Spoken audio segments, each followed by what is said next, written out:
Yo, j'espère que ça va de ton côté, moi ça va. Je suis là pour te parler aujourd'hui des joueurs qui manquent au FC Barcelone. Selon moi, tu me diras en commentaire ce que tu en penses. Si tu penses qu'il manque tel profil ou tel profil, tu me le dis. Sur cette vidéo, on est là pour parler des joueurs qui manquent en termes de profil. Je vais pas vous dire qu'il manque Haaland, non, en termes de profil, parce que je trouve qu'au Barça, il y a des joueurs assez similaires, des profils assez similaires, il y a des profils qui manquent. Donc, je vais vous donner mon avis sur les profils qui manquent au FC Barcelone. Suivez-moi jusqu'au bout, on verra à la fin quelle serait l'équipe, ou plutôt les profils qui pourraient vraiment pallier les trous que l'on a pour que le Barça retrouve le sommet de l'Europe.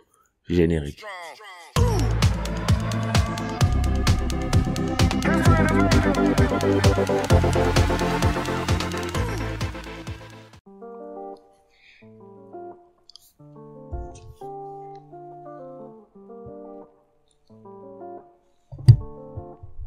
Alors, on va commencer par poste. On commence par le gardien de but. C'est pas un profil qui manque, je veux dire, du point de vue, on va dire Ter Stegen est bon, c'est un bon gardien, on va pas se cacher, il nous a sauvé à plusieurs reprises, même si en ce moment, ça manque un peu de sérénité.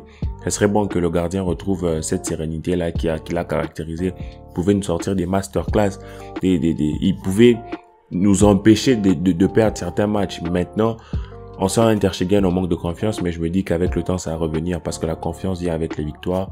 Et en Ligue des Champions, on se fait laminer comme ça, on se fait gifler depuis quelques années. Donc forcément, en tant que gardien, on se sent vraiment un peu responsable de toutes les débâcles de son équipe.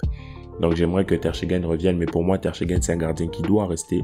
Et si ça s'empire, bien sûr, on essaiera de voir ailleurs. Maintenant, on passe à la défense. Au niveau de la charnière centrale. Bon.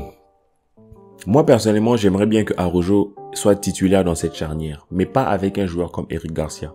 Eric Garcia est un joueur qui peut-être avec le temps sera appelé à devenir titulaire, mais je sais pas. Moi, je trouve qu'au Barça, ce qui manque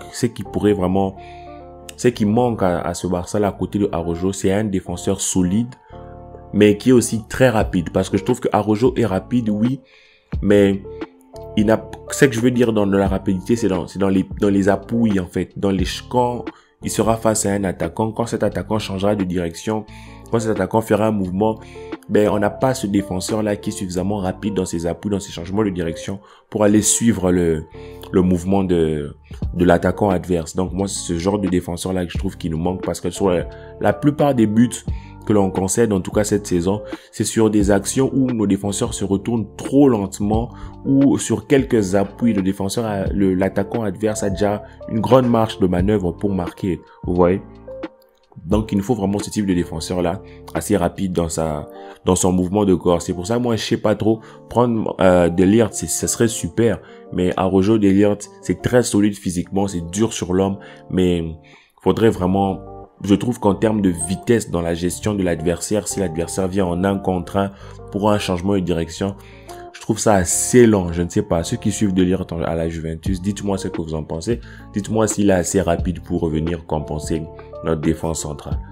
Sur les ailes, les latéraux, c'est vraiment un poste très important. Pourquoi? Je trouve que les latéraux sont avec les milieux de terrain les joueurs qui sont appelés à faire le plus d'efforts. Pourquoi? Parce que les latéraux doivent apporter offensivement, mais doivent être aussi solides défensivement. C'est-à-dire qu'un joueur comme par exemple Sergiño Dest, il est bon offensivement. Franchement, Sergiño Dest est dans la tranche supérieure des joueurs, des latéraux bons offensivement. Mais défensivement, je trouve que ça a quelques lacunes. Il a des lacunes au niveau de la concentration et au niveau du physique, en fait. Comme je l'ai souvent dit, je pense que nos joueurs du Barça doivent prendre un peu de muscle pour essayer de tenir, surtout les latéraux. Quand les attaquants vont venir perforer, ils auront besoin d'avoir des épaules solides pour aller faire le contrepoids.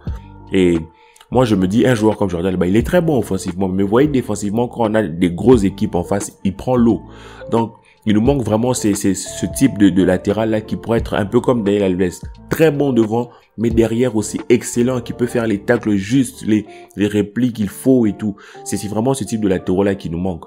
Ou plutôt, c'est vers ce type de latéraux-là que l'on doit faire évoluer un joueur comme Baldé et un joueur comme Dest. parce que ceux-là peuvent vraiment être le futur de ce club-là en termes d'espace qu'ils peuvent prendre, mais il faudrait qu'ils puissent aussi prendre en maturité, qu'ils puissent gagner du muscle et de la rigueur. C'est pour ça, moi, je compte sur le prochain entraîneur pour apporter extrêmement de rigueur aux joueurs, pour leur dire que, les gars, t'es au Barça, vous êtes au Barça, donc bougez-vous. Maintenant, on va passer au milieu de terrain. Le milieu de terrain, je trouve, je ferai une autre vidéo pour ça. Désolé si vous entendez du bruit. Il doit y avoir beaucoup de bruit, hein, là. Bon, bref, je vais couper ça au montage. J'espère que vous n'allez rien entendre. Donc, au milieu de terrain, je pense, je vais faire une vidéo pour ça. Je pense que le Barça a vraiment l'un des meilleurs milieux de terrain. Si ce n'est le meilleur milieu de terrain pour les 10 prochaines années. Parce que à chaque poste, en fait, il y a des pépites. Je trouve qu'en numéro 6, il y a tellement de joueurs qui peuvent jouer au numéro 6. Il y a De Jong qui peut le faire. Il y a Nico qui est en train de nous montrer vraiment ce qu'il vaut et ce qu'il peut faire à ce poste-là. Il y a des Pedri, 18 ans à peine, première année en pro, nominé Ballon d'Or. Gavi qui sera sûrement cette année, juste après Pedri, le nouveau Golden Boy. Donc, je ne sais pas. C'est vraiment... On a de quoi faire. Pour moi qui suis le FC Barcelone en une grosse partie de mon temps en tout cas, je vois que l'on a un très gros milieu de terrain, mais pas maintenant, mais pour les années à venir. C'est-à-dire c'est un milieu de terrain bon en termes de potentiel. Le potentiel est très bon. Maintenant, je trouve que dans tous ceux que l'on a cités, il nous manque un certain type de joueur, un Casemiro, vous voyez, un Casemiro, un Yaya Touré, un joueur qui a des jambes un peu comme des tentacules, un joueur qui peut aller casser les lignes, un joueur qui peut... Vous voyez ce que Busquets fait en fait, le joueur là qui va aller casser les lignes et tout, intercepter entre les lignes, voilà, parce que Busquets récupère beaucoup de ballons. Il faudrait un joueur comme ça, qui récupère autant de ballons, mais plus physique, un joueur qui va aller mettre de l'intensité dans le pressing, un joueur qui va aller cogner, un joueur dur sur l'homme. C'est vrai, on n'a pas trop l'habitude d'avoir ce genre de profil.